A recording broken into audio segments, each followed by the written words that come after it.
Hi and welcome, it's Vicky Papaioannou here, and today I'm sharing a really fun and easy project while showcasing my new collection with Stamperia Oh La La.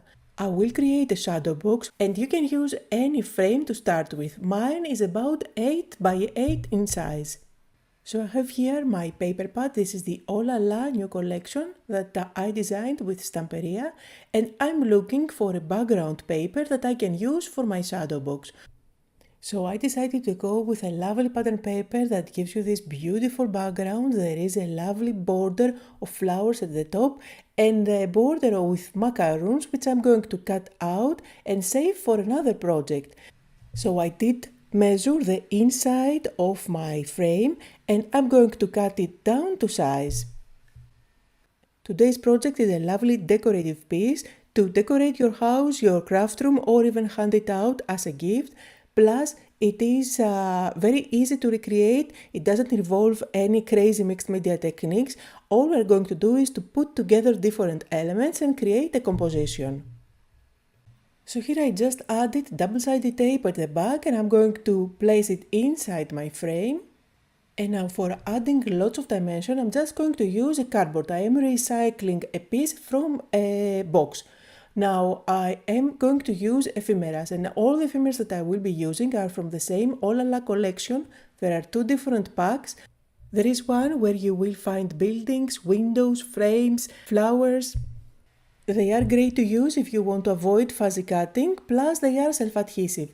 So there is another pack of ephemeras where you will find lots of girls, as well as many flowers and other things, bits and pieces to play with. I will be combining elements from both the ephemera packs for today's project.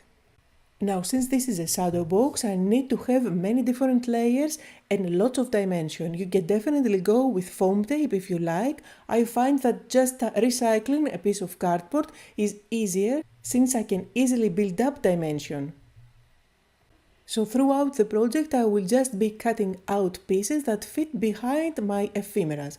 So you can see the process that I'm following is super easy. I'm just sticking at the back of the ephemera with my glue gun a piece of cardboard that fits perfectly behind. You cannot really see it. I'm checking how dimensional it is on my project, how it looks. If I need to, I can always add a second piece so that I can make it more dimensional. So this is exactly what I'm doing here. I have enough space inside my frame to build up my little scene, so I can go as dimensional as I like. Usually I create cards or pages inside an art journal, which are quite flat, so when I'm creating a shadow box, I go really dimensional and I'm just having fun with it. So hopefully you can see how dimensional it is. Now, by following the same process, let's build up our scene. So I'm going to stick another building in front of the one that I already have down. And again, I want to have lots of dimensions. So here I went really crazy with cardboard at the back since I want this to come way forward.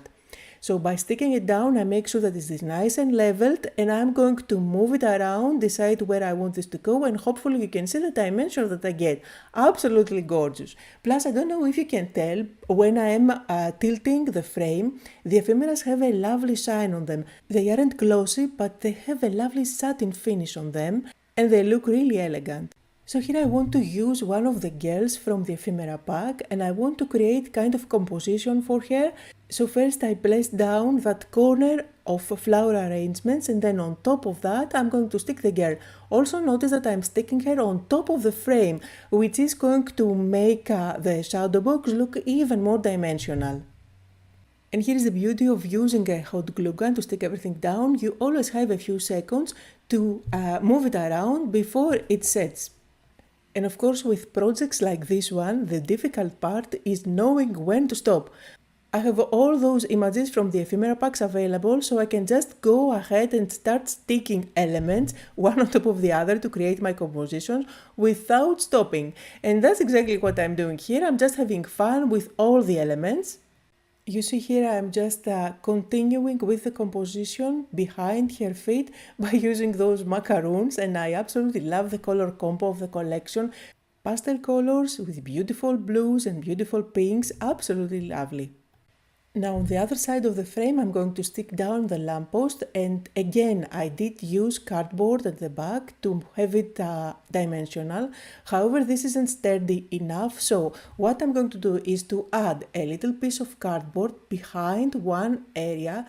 This is going to make it sturdier, and of course I'm going to cover it up by sticking a flower on top. And of course I cannot leave the base alone of the lamppost. I have to create a little flower composition there. I think this balances it out nicely with the other corner where I have so much going on. I'm also using some flower arrangements to decorate the buildings. I feel like this is going to make them look more whimsical. And again, like I said in the beginning, the difficult part is knowing when to stop. So here I'm just making my flower composition look fuller by adding a couple of leaves. Let's also add the name of the street. Now, using flowers is a great filler. You can use those to fill in early blank areas where you feel like something is missing there. And in the ephemera packs you are going to find tons of flowers and leaves to play with for your projects. And usually on my projects I like to add a quote or a sentiment. Here I went with bonjour, and I think I cut it out from the actual paper pad. I'm embellishing it with flowers and the project is done. And this one is going to decorate my craft room, greeting me every morning. Down below you will find a supplier list on all the projects that I used.